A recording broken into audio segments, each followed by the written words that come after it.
They told her she wasn't good enough, that her moment had passed. But Jennifer Aniston turned rejection into resilience and pain into peace. Some stories don't start with applause.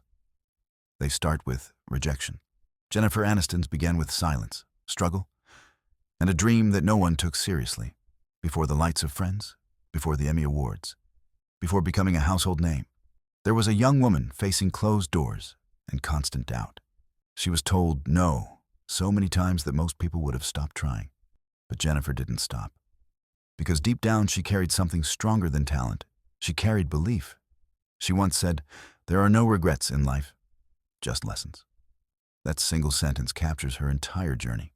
A story of resilience, of grace under pressure, and of turning heartbreak into healing. Jennifer Joanna Aniston was born in Sherman Oaks, California, into a family that looked glamorous from the outside. Her father, John Aniston, was a television actor, and her mother, Nancy Dow, was an actress and model. But fame doesn't equal peace, and Jennifer's childhood was far from perfect. When she was 9, her parents divorced, an event that shaped her forever. She described that time as a storm of confusion, when love felt fragile and certainty vanished. But that instability planted in her a quiet determination. She promised herself that her life would someday stand for strength, not chaos. Growing up, she was no stranger to rejection. She attended a performing arts high school where her teachers encouraged her to pursue acting. Yet when she started auditioning, doors closed fast. Casting agents said she wasn't the type, that her face wasn't camera perfect, that her presence was too ordinary for stardom. Those words might have broken someone else, but Jennifer turned them into fuel. Every no was a step closer to a yes, she would later say. Her early years in Hollywood were marked by survival jobs, waitressing, telemarketing, even working as a bike messenger. She shared cramped apartments with roommates, struggling to pay rent while watching others succeed overnight. That kind of slow progress can break even the strongest spirits. But Jennifer found purpose in persistence. She believed that the only failure was quitting.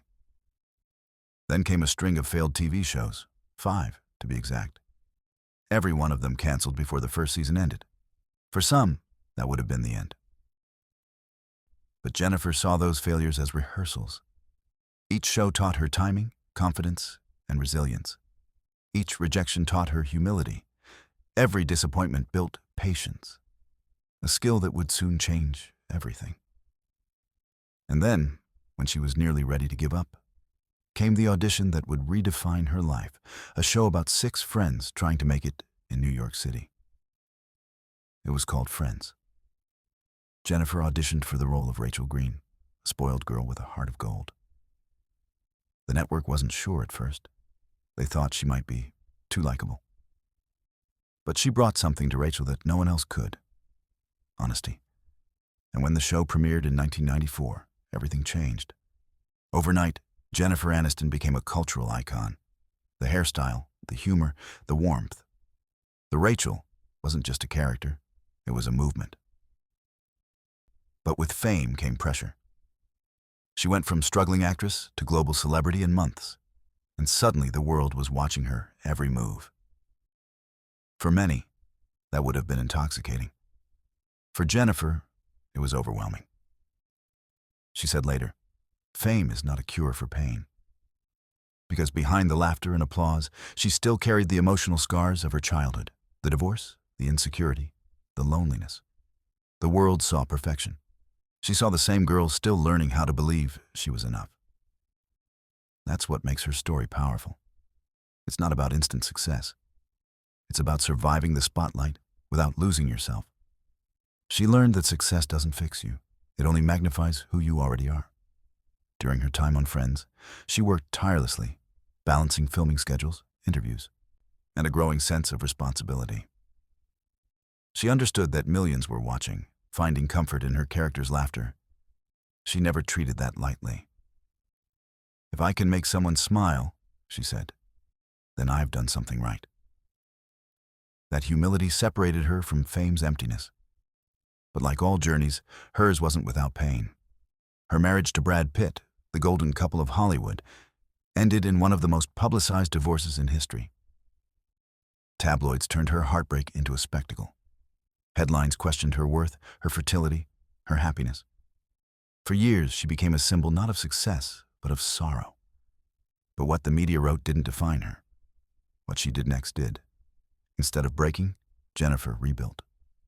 She went silent for a while. No interviews, no drama, just healing.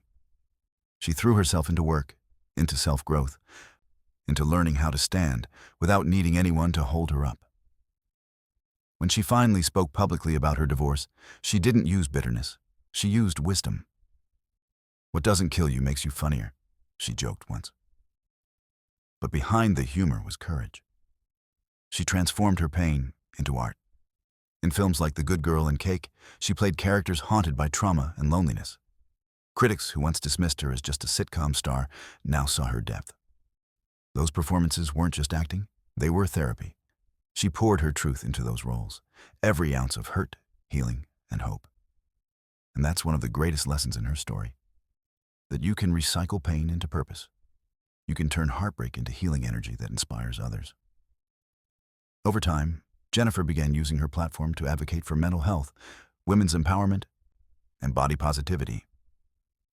She reminded her audience that success is not about perfection, it's about authenticity. "It's not about looking back," she said. "It's about moving forward with grace." She often speaks about the importance of choosing joy. "Happiness is an inside job," she repeats often. That belief is her armor, the understanding that no amount of fame, money, or validation can replace inner peace. It's the same message she shares in interviews and speeches, that the real work begins when the applause fades. Jennifer's evolution has been public, yet deeply personal. She's gone from playing the girl next door to becoming a global voice for strength and self-acceptance. She's not afraid to age, to speak truth, to show that beauty is not in youth, but in honesty. She's turned her platform into a place of empowerment, not perfection. Her story reminds us that resilience doesn't always roar. Sometimes it whispers, "Try again tomorrow." Because even when the cameras stop rolling, she's still teaching us that grace isn't weakness, that vulnerability is power, and that true success is staying kind in a world that tests your kindness every day. When Friends ended in 2004, it wasn't just the close of a TV series. It was the end of an era. For Jennifer Aniston, it was like stepping off a mountain she'd spent 10 years climbing. The show had become a global phenomenon, and she was at the center of it. But when the laughter stopped, she was left with silence. And silence can be terrifying when you've lived surrounded by applause. Many stars crumble after their biggest success, unable to reinvent themselves. Jennifer didn't. She saw the ending not as a loss, but as an opening. "The good thing about the end," she once said, "is that it makes room for the beginning." That beginning wasn't easy. She was typecast as the lovable Rachel Green, the bubbly girl next door. Directors hesitated to see her beyond that role, but she refused to stay confined to a character, even one that made her a household name. She started taking on films that challenged expectations: The Good Girl, Derailed, Cake, The Morning Show. These weren't just performances. They were personal revolutions. Each role forced her to dig deeper, to face parts of herself she'd buried under years of laughter and bright lights. She said once, "When you take risks, you learn who you are." That became her philosophy. Risk didn't mean recklessness. It meant honesty. In The Good Girl, she stripped away glamour and played a lonely, ordinary woman craving purpose. Critics were stunned. The girl who once defined television comedy had proven she could break hearts with a single, quiet scene. But even with success, she never chased validation. She chased growth. "I don't want to repeat what I've already done," she said. "I want to surprise myself." Her career flourished, but her greatest growth came outside of it. She became one of the most public women in the world, yet somehow she mastered privacy. She learned to keep what mattered sacred: her peace, her relationships, her stillness. Fame didn't define her anymore. Self-respect did. She understood that attention is temporary, but authenticity endures. In an interview, she shared, "You have to find joy for yourself, not for the cameras." That's wisdom earned through pain. After years of tabloid narratives about her personal life, who she dated, who she didn't, why she didn't have children, she decided to reclaim her story. In a powerful essay, she wrote, "We are complete with or without a mate, with or without a child." That statement echoed around the world. It wasn't just about her. It was about every woman who'd ever been told she was incomplete without fulfilling society's checklist. Jennifer's honesty turned her into something more than a celebrity. She became a mirror. Her openness about self-worth, body image, and mental health helped others see themselves clearly. "You're not defined by your failures," she said. "You're defined by how you rise after them." And she rose, again and again. Behind the grace and poise, there's discipline. She wakes early, practices yoga, follows routines that keep her balanced. But she doesn't preach perfection. She shares her process, the messy middle of life where growth happens. "Wellness isn't about green juice," she laughed in one interview. "It's about choosing peace." That's the charm of Jennifer Aniston. She speaks from experience, not from ego. Her authenticity made her timeless. Hollywood often obsesses over youth. But Jennifer changed the conversation. She turned 50 with confidence and humor, saying, "Aging is living.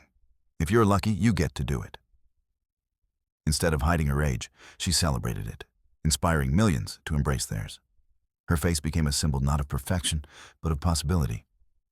Proof that you can grow older and grow better. She learned that strength isn't loud. It's consistent. That self-love isn't vanity. It's survival. And that healing isn't linear. It's daily work. "I'm still becoming," she says. We all are.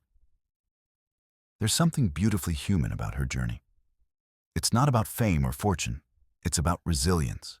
The quiet, unglamorous kind that carries you through heartbreak, rejection, and reinvention. She's lived through scrutiny and still smiles. She's faced loss and still believes in love. She's fallen and learned to rise gracefully. Jennifer often talks about gratitude as her anchor. "I wake up thankful," she says, "because it could have all gone differently." She doesn't take her platform for granted. She uses it. From supporting St. Jude Children's Hospital to advocating for women's rights and mental health, she turns empathy into action. She once said, "Helping others helps me heal." That's the power of purpose, when giving becomes therapy. When she joined The Morning Show in 2019, it marked another transformation. The series tackled issues of gender, power, and truth, and Jennifer delivered one of the most complex performances of her career. Critics called it her best work yet. But for her, it wasn't about the reviews, it was about the relevance. She had found a story that reflected her own battles, finding voice and strength in a world that often silences women. Off-screen, she continues to live by the principle that vulnerability is the bridge to connection. In interviews, she doesn't pretend to have it all figured out. She admits to doubts, insecurities, and moments of sadness. But she also reminds her audience that joy is a choice, one you make even when life doesn't feel joyful. "You have to keep finding the light," she says. "It's always there. Sometimes you just have to look harder." What makes Jennifer Aniston so inspirational isn't that she's flawless. It's that she's fearless in her imperfection. She refuses to let pain harden her. She refuses to let judgment define her. And she continues to show millions that healing doesn't mean forgetting. It means forgiving, releasing, and moving forward. Her legacy isn't just her work on screen. It's the quiet example she sets off screen. She's living proof that kindness and strength can coexist, that you can protect your peace without losing your heart, that you can be gentle and still unstoppable. She once said, "Don't ever shrink to make others comfortable. You were born to take up space." That's a lesson she's lived, not by being loud, but by being lasting. So when you look at Jennifer Aniston's story, see more than a celebrity. See a human being who turned pain into progress, rejection into resilience, and fame into freedom. She's not chasing approval anymore. She's chasing authenticity. And that's her greatest victory. Because in a world obsessed with perfection, Jennifer Aniston reminds us that the most beautiful thing you can be is real.